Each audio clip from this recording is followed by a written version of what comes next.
1. Pandangan hidup bangsa Indonesia atau yang disebut Weltanschauung adalah A. Undang-Undang Dasar, B. Pancasila, C. Bhinneka Tunggal Ika, D. Negara Kesatuan Republik Indonesia.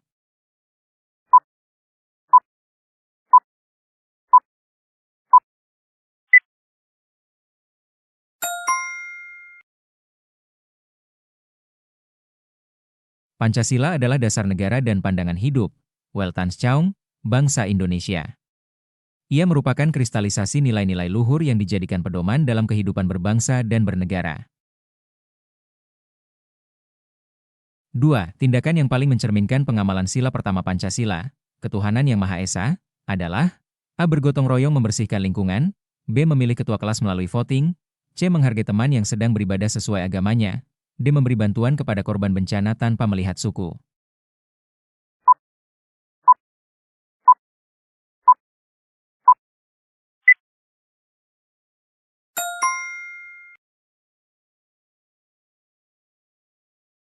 Sila pertama, ketuhanan yang Maha Esa, menekankan pada harmoni antar umat beragama. Menghargai dan tidak mengganggu ibadah orang lain adalah wujud toleransi beragama yang paling nyata. 3. Prinsip yang mewajibkan kita bersikap adil dan beradab tanpa membeda-bedakan suku, agama, ras, gender, atau status sosial merupakan pengamalan dari sila ke A1, B2, C3, D5.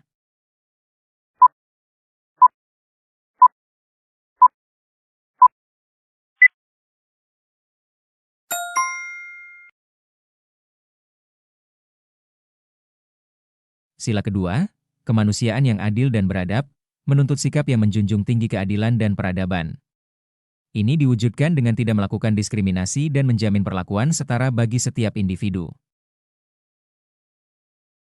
4. Indonesia bersatu karena adanya pengalaman sejarah dijajah bersama-sama. Semboyan yang memperkuat persatuan Indonesia di tengah keberagaman adalah A. Ing Ngarso Sungtulodo, B. Tutwuri Handayani, C. Bhinneka Tunggal Ika, D. Gemah Ripahloh Jinawi.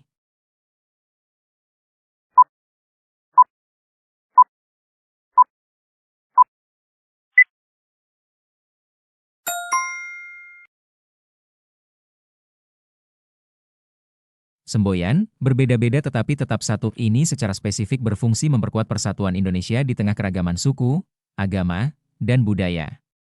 Hal ini sejalan dengan sila ketiga. 5. Dalam konteks kehidupan bernegara, contoh penerapan sila keempat yang paling tepat adalah A. Program Jaminan Kesehatan Nasional, JKN, B. Membantu tetangga yang terkena musibah, C. Pelaksanaan pemilihan umum, pemilu, yang demokratis, D. Menghormati kebebasan beragama.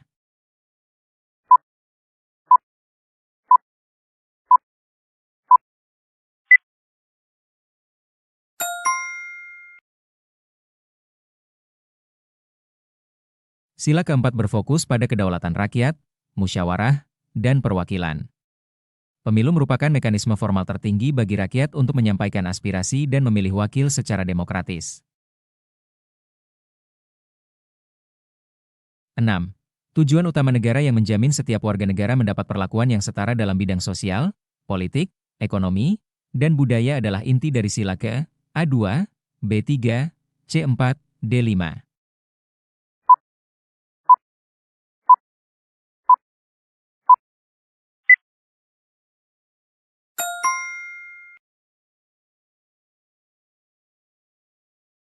Sila kelima adalah keadilan sosial bagi seluruh rakyat Indonesia.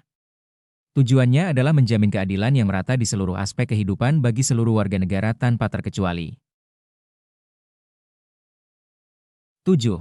Contoh perwujudan keadilan sosial bagi seluruh rakyat Indonesia dalam kehidupan sehari-hari di sekolah adalah A. Tidak memilih-milih teman berdasarkan status sosial, B. Melaksanakan kerja kelompok dengan pembagian tugas yang merata, C. Saling membantu dan mendukung antar teman, D. Semua jawaban benar.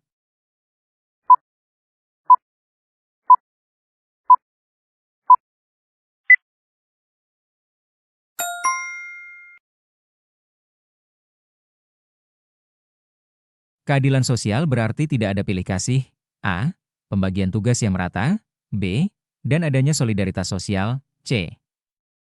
Semua perilaku ini mencerminkan keadilan di lingkungan sehari-hari. 8. Kedudukan Pancasila dalam konteks hukum negara adalah sebagai A. Aturan pelaksanaan, B. Konstitusi tertulis, C. Sumber dari segala sumber hukum, D. Bentuk hukum tambahan.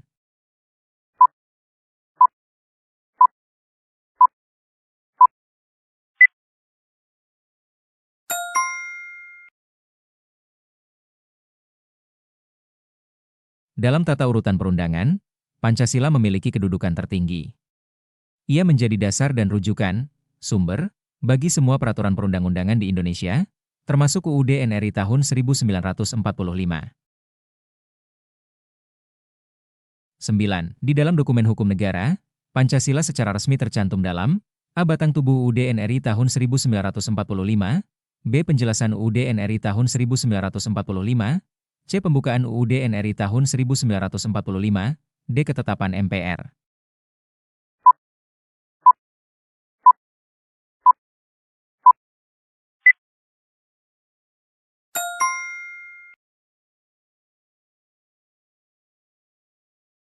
Pancasila tercantum secara eksplisit dalam pembukaan UUD NRI tahun 1945, khususnya pada alinea keempat, yang juga memuat tujuan didirikannya NKRI. 10. Bagian dari UUD NRI tahun 1945 yang menurut para ahli tidak boleh diubah atau diamandemen, karena memuat dasar negara dan tujuan NKRI adalah A. Pasal-pasal tentang HAM, B. Pasal-pasal tentang lembaga negara, C. Pembukaan, D. Pasal-pasal tentang pertahanan negara.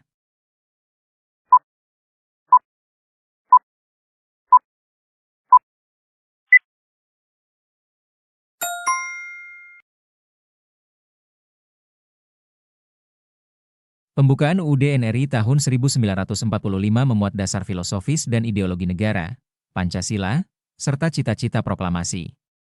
Oleh karena itu, pembukaan UUD dilarang untuk diubah atau diamandemen. 11. Pancasila diibaratkan sebagai roh, sedangkan UUD NRI tahun 1945 diibaratkan sebagai jasad yang tidak dapat dipisahkan.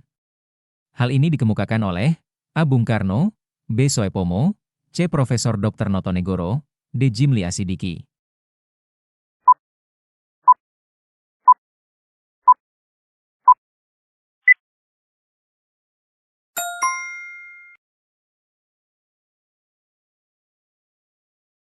Jimli Asidiki, seorang ahli hukum tata negara, menggambarkan hubungan hierarkis ini.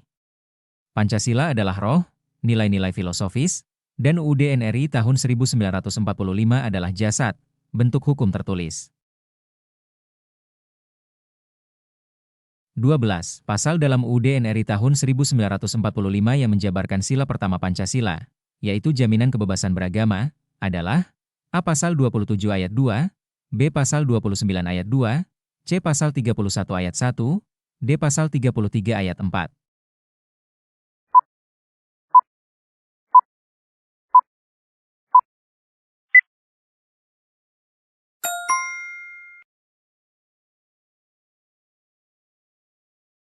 Pasal 29 ayat 2 menyatakan, negara menjamin kemerdekaan tiap-tiap penduduk untuk memeluk agamanya masing-masing dan untuk beribadat. Ini adalah penjabaran langsung sila pertama. 13.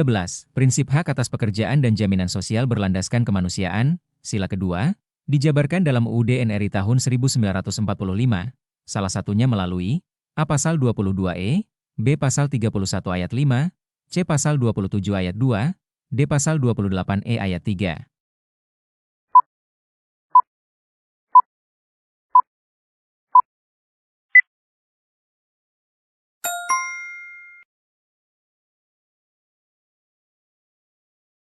Pasal 27 ayat 2 berbunyi, tiap-tiap warga negara berhak atas pekerjaan dan penghidupan yang layak bagi kemanusiaan. Ini merefleksikan prinsip kemanusiaan dan keadilan sila kedua.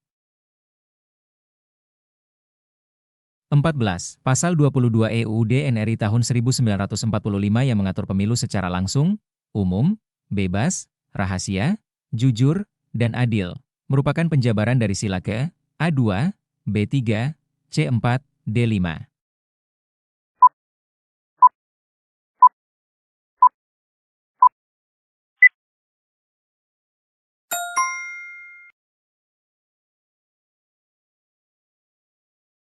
Pemilu yang langsung, umum, bebas, rahasia, jujur, dan adil, luberjurdil, adalah bentuk perwujudan kedaulatan rakyat dan permusyawaratan perwakilan yang diatur oleh sila keempat. 15. Keberagaman suku bangsa, agama, dan budaya di Indonesia dapat dipersatukan melalui sila ketiga Pancasila dan semboyan. A. Negara Kesatuan Republik Indonesia. B. Tata krama. C. Bhinneka Tunggal Ika. D. Musyawarah Mufakat.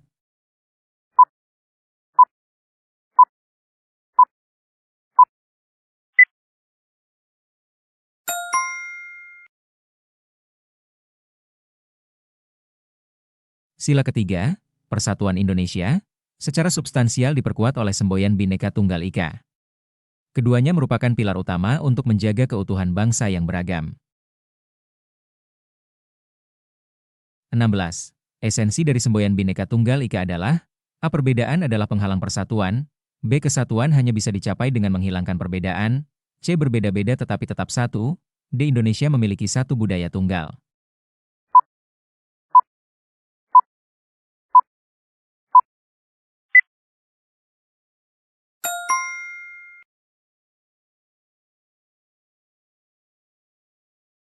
Ini adalah makna harfiah dari semboyan Bhinneka Tunggal Ika. Keberagaman dipandang sebagai kekayaan yang harus dijaga untuk mencapai kesatuan bangsa. 17. Pancasila sebagai ideologi negara menjamin A. Penyeragaman seluruh budaya di Indonesia. B. Keterbukaan dan hak-hak setara bagi seluruh warga negara. C. Pengangkatan satu agama resmi negara. D. Prioritas hak-hak golongan mayoritas.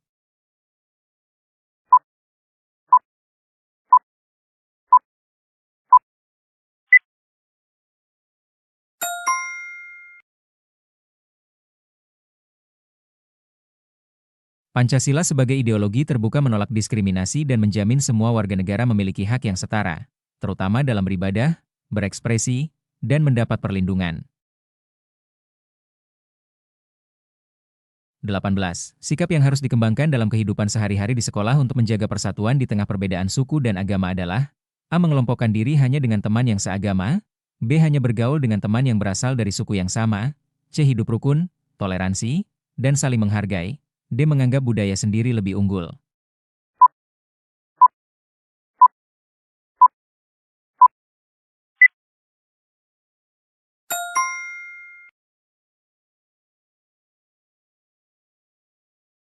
Sikap ini adalah implementasi dari sila ketiga dan semboyan Bhinneka Tunggal Ika. Hal ini penting untuk menciptakan lingkungan belajar yang harmonis dan mencegah perpecahan. 19.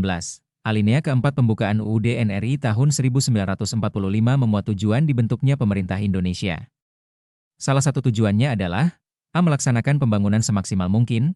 B. Melindungi segenap bangsa dan seluruh tumpah darah Indonesia. C. Menciptakan masyarakat industri. D. Menyediakan lapangan kerja seluas-luasnya.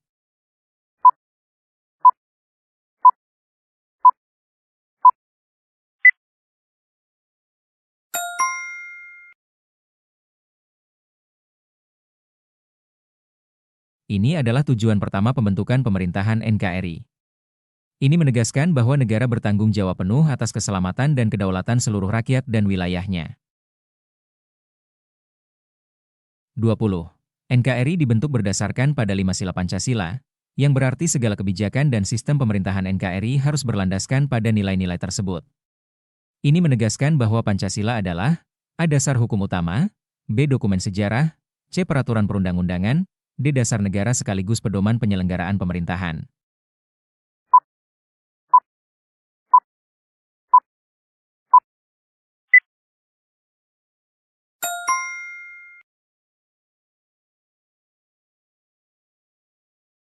Pancasila tidak hanya sekadar dasar filosofis, tetapi juga menjadi norma fundamental, pedoman, yang menuntun setiap kebijakan, keputusan, dan sistem pemerintahan NKRI.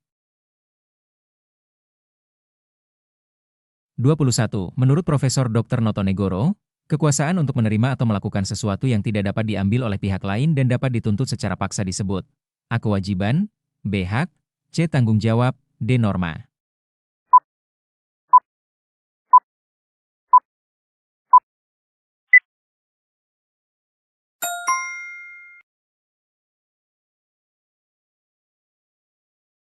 Menurut Profesor Dr. Notonegoro, hak adalah kekuasaan yang tidak dapat diambil oleh pihak lain.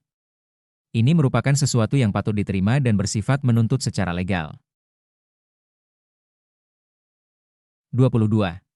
Contoh pelaksanaan hak dan kewajiban yang seimbang di lingkungan keluarga adalah: A. Anak menuntut dibelikan barang mahal tanpa membantu orang tua. B. Orang tua hanya memberikan perintah tanpa memberikan kasih sayang. C. Anak berhak atas kasih sayang tetapi wajib menghormati orang tua. D. Anak bebas melakukan apa saja tanpa batasan.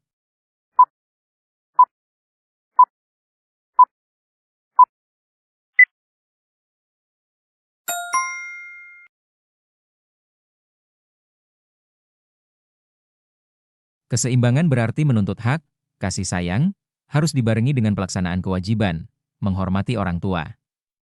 Keduanya berjalan beriringan. 23. Sesuatu yang harus dilakukan sebagai tanggung jawab seseorang, dan jika tidak dilakukan dapat dikenai sanksi. Disebut A. Hak kemerdekaan, B. Hak kekebalan, C. Kewajiban, D. Kepentingan.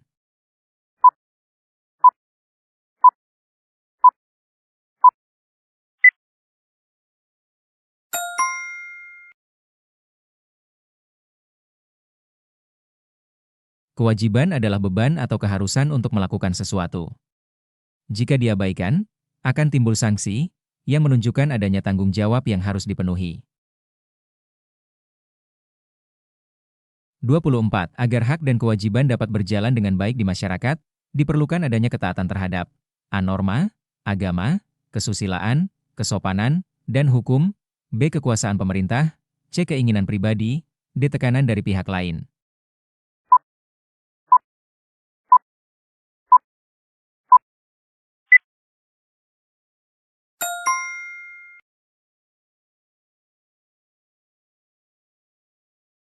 Pelaksanaan hak dan kewajiban tidak bisa berjalan tanpa batasan. Norma berfungsi sebagai pedoman perilaku untuk memastikan hak dan kewajiban setiap orang dihormati dan ditaati.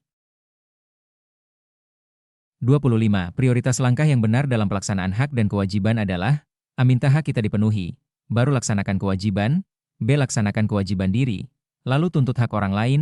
C. Utamakan hak orang lain, laksanakan kewajiban, lalu minta hak kita dipenuhi. D. Laksanakan kewajiban hanya jika hak sudah dipenuhi.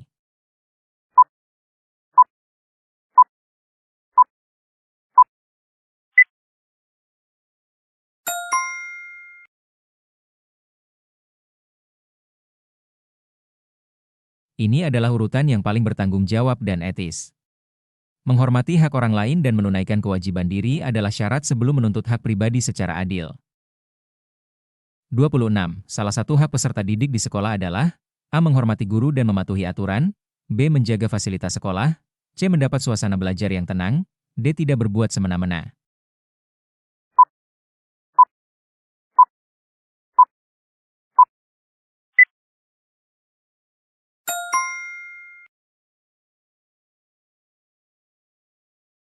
Hak siswa adalah segala sesuatu yang patut diterima di sekolah. Mendapatkan lingkungan yang kondusif, tenang, untuk belajar adalah hak dasar seorang pelajar.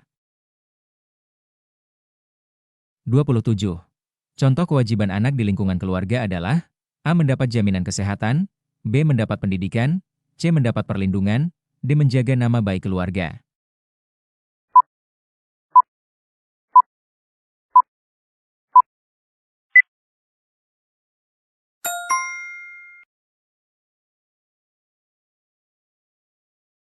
Kewajiban anak adalah tanggung jawab yang harus diemban. Menjaga nama baik, menghormati, dan membantu orang tua adalah wujud tanggung jawab tersebut. 28. Contoh kewajiban warga masyarakat di lingkungan tempat tinggal adalah: A. Kebebasan berpendapat, B. Persamaan di hadapan hukum, C. Menjaga keamanan dan kelestarian lingkungan, D. Hak membela negara.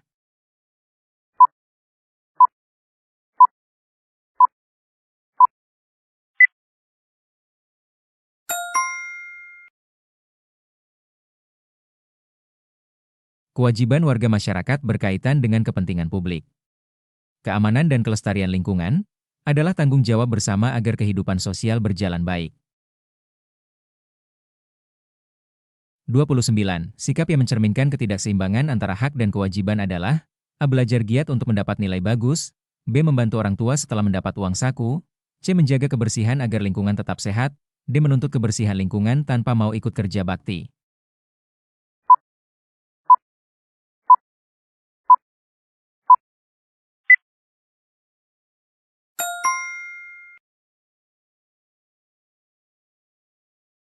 Ini adalah contoh ketidakseimbangan.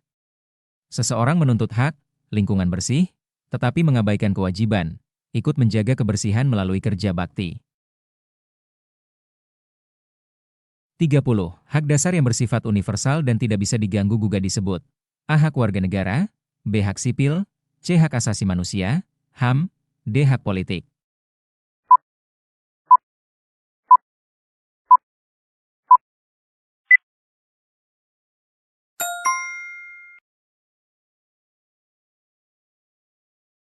HAM adalah hak dasar yang melekat pada diri manusia sejak lahir, bersifat universal, dan tidak dapat dicabut, dijamin secara internasional maupun di UUD NRI tahun 1945. 31. Kewajiban dasar manusia yang harus dilakukan agar hak asasi dapat terwujud disebut A. Kewajiban sosial, B. Kewajiban asasi, C. Kewajiban moral, D. Kewajiban hukum.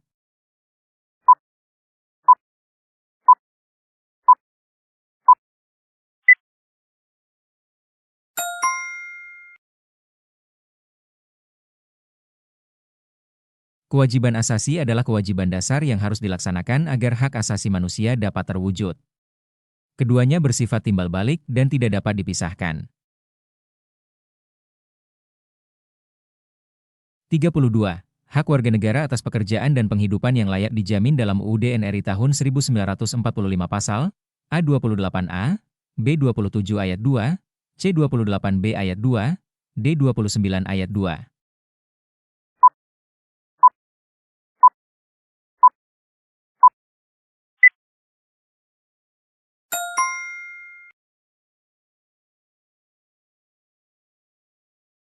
Pasal ini secara eksplisit menjamin hak warga negara atas pekerjaan dan penghidupan yang layak, merupakan fondasi bagi jaminan kesejahteraan sosial. 33.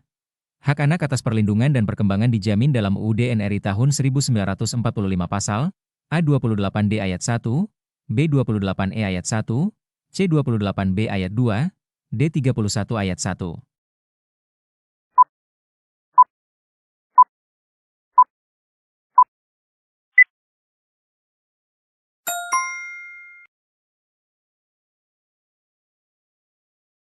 Pasal ini mengatur bahwa setiap anak berhak atas kelangsungan hidup, tumbuh, dan berkembang, serta berhak atas perlindungan dari kekerasan dan diskriminasi. 34. Hak warga negara untuk berserikat, berkumpul, dan mengeluarkan pendapat dijamin dalam UUD NRI tahun 1945 pasal A28A, B28D ayat 1, C28E ayat 3, D29 ayat 2.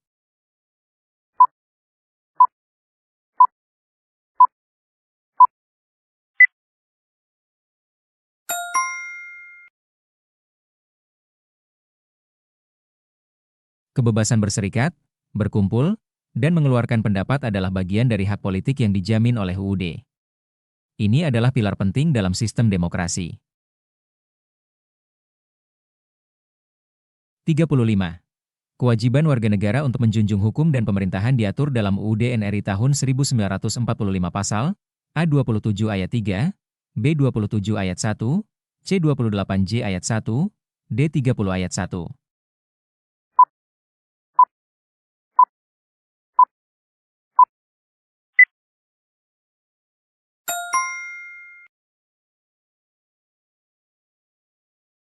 Pasal 27 ayat 1 menegaskan bahwa semua warga negara wajib menjunjung tinggi hukum dan pemerintahan tanpa terkecuali, menjamin supremasi hukum. 36. Pasal 27 ayat 3 UUD NRI tahun 1945 memuat kewajiban warga negara untuk A. Menghormati hak asasi orang lain, B. Ikut serta dalam upaya pembelaan negara, C. Tunduk pada pembatasan undang-undang, D. Mendapat kepastian hukum yang adil.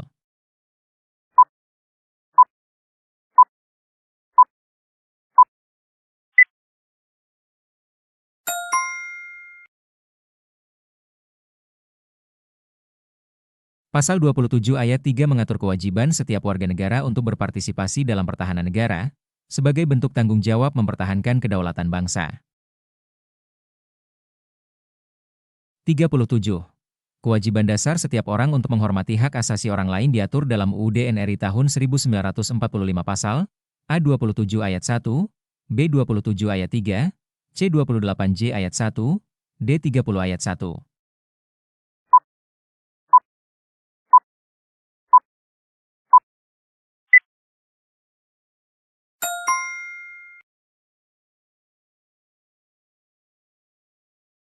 Pasal ini menekankan bahwa dalam menjalankan haknya, setiap orang wajib menghormati hak asasi orang lain, menegaskan sifat timbal balik antara hak dan kewajiban.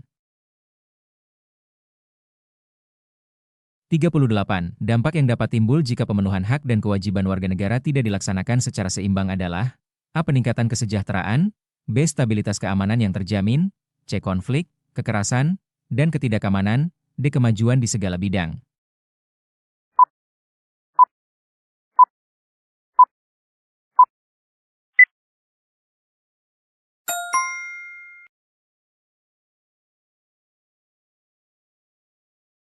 Ketidakseimbangan, di mana salah satu pihak hanya menuntut hak atau mengabaikan kewajiban, akan merusak tatanan sosial dan memicu berbagai bentuk konflik. 39. Salah satu contoh permasalahan pemenuhan hak dan kewajiban di Indonesia saat ini, yang terkait dengan kebebasan berekspresi, adalah A. Pelanggaran lalu lintas, B. Alih fungsi lahan hutan, C. Penyalahgunaan kebebasan berekspresi di media sosial, D. Tawuran antar warga.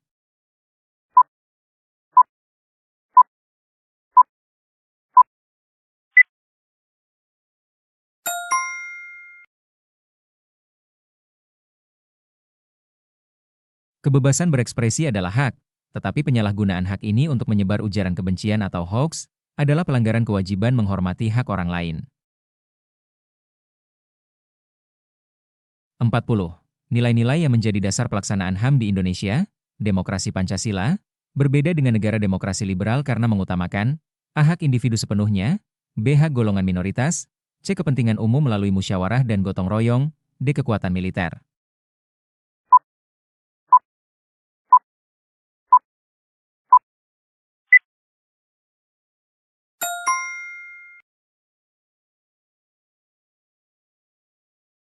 Demokrasi Pancasila mengikat pelaksanaan HAM pada nilai-nilai Pancasila. Berbeda dengan liberalisme, ia menyeimbangkan hak individu dengan kepentingan dan tanggung jawab sosial. 41. Upaya nyata yang dilakukan untuk mewujudkan hak untuk hidup sehat adalah dengan melaksanakan kewajiban A. Mematuhi hukum, B. Menghargai orang lain, C. Menjaga kebersihan dan kesehatan lingkungan, D. Belajar giat.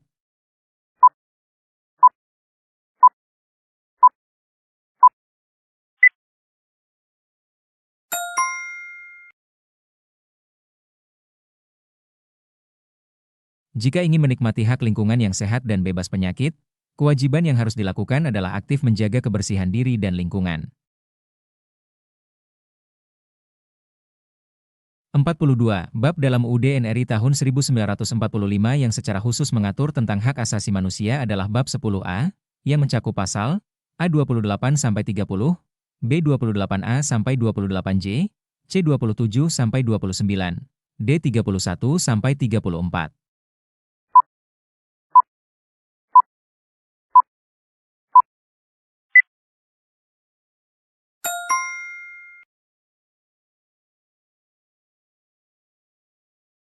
UUD NRI tahun 1945 Bab 10A, yang mencakup pasal-pasal ini, merupakan payung hukum yang menjamin berbagai hak dan kewajiban asasi manusia di Indonesia. 43. Lembaga penegak hukum yang bertugas menjaga ketertiban dan menegakkan hukum, termasuk di dalamnya melakukan penyelidikan dan penyidikan, adalah A. Kejaksaan, B. Hakim, C. Advokat, D. Kepolisian Negara Republik Indonesia, Polri.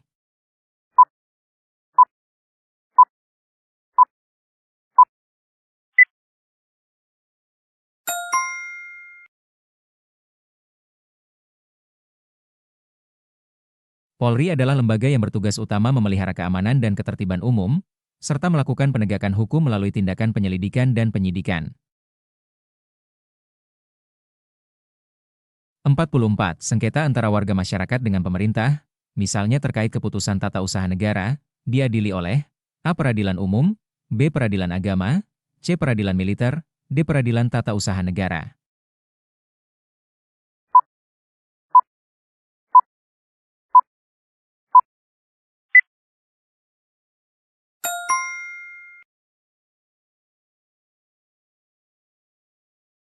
Peradilan ini memiliki kompetensi khusus untuk mengadili sengketa yang timbul akibat keputusan atau kebijakan yang dikeluarkan oleh badan atau pejabat pemerintahan, tata usaha negara.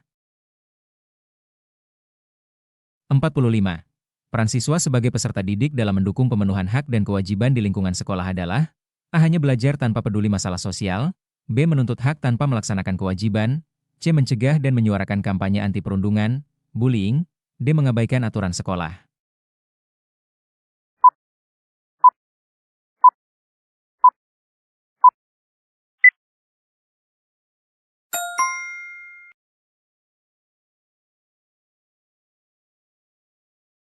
Ini adalah wujud partisipasi siswa dalam menjamin hak temannya atas rasa aman.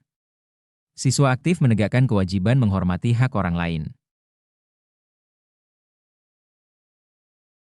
46. Sikap saling bertoleransi, tidak mengganggu ibadah agama lain, dan menjalankan ajaran kebaikan dengan damai merupakan manifestasi dari A. Hubungan antara UUD dan NKRI, B. Semangat Bhinneka Tunggal Ika, C. Harmoni Sila Pertama Pancasila, D. Penegakan hukum.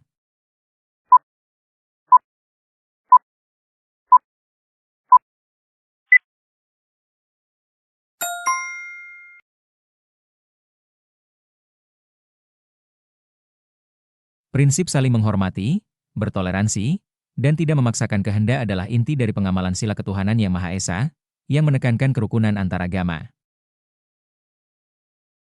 47. Menurut Profesor Dr. Notonegoro, beban untuk memberikan sesuatu yang semestinya diberikan, dan tidak bisa diwakilkan kepada orang lain disebut A. Hak sempit, B. Hak kekuasaan, C. Kewajiban, D. Hak kemerdekaan.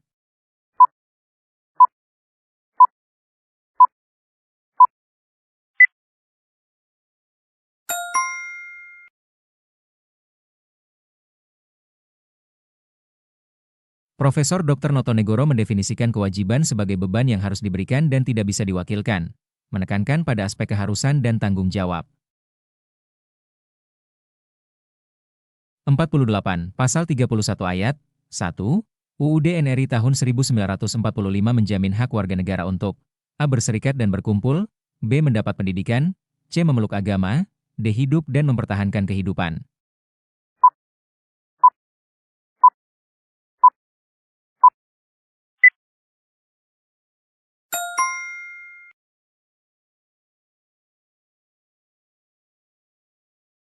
Pasal 31 ayat 1, UUD NRI tahun 1945 dengan jelas menyatakan bahwa setiap warga negara berhak mendapatkan pendidikan, menjadikannya sebagai hak konstitusional.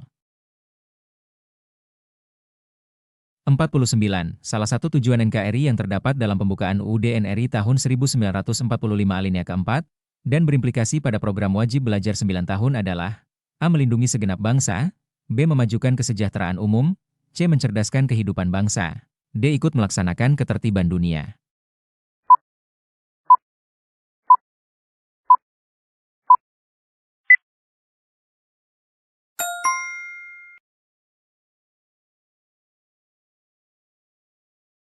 Tujuan negara ini berimplikasi pada kebijakan pendidikan, seperti program wajib belajar, untuk memastikan semua warga negara memiliki akses dan kesempatan yang setara untuk cerdas. 50. Lembaga yang bertugas melakukan penuntutan terhadap kasus pidana di Indonesia adalah A. Polri, B. Hakim, C. Advokat, D. Kejaksaan.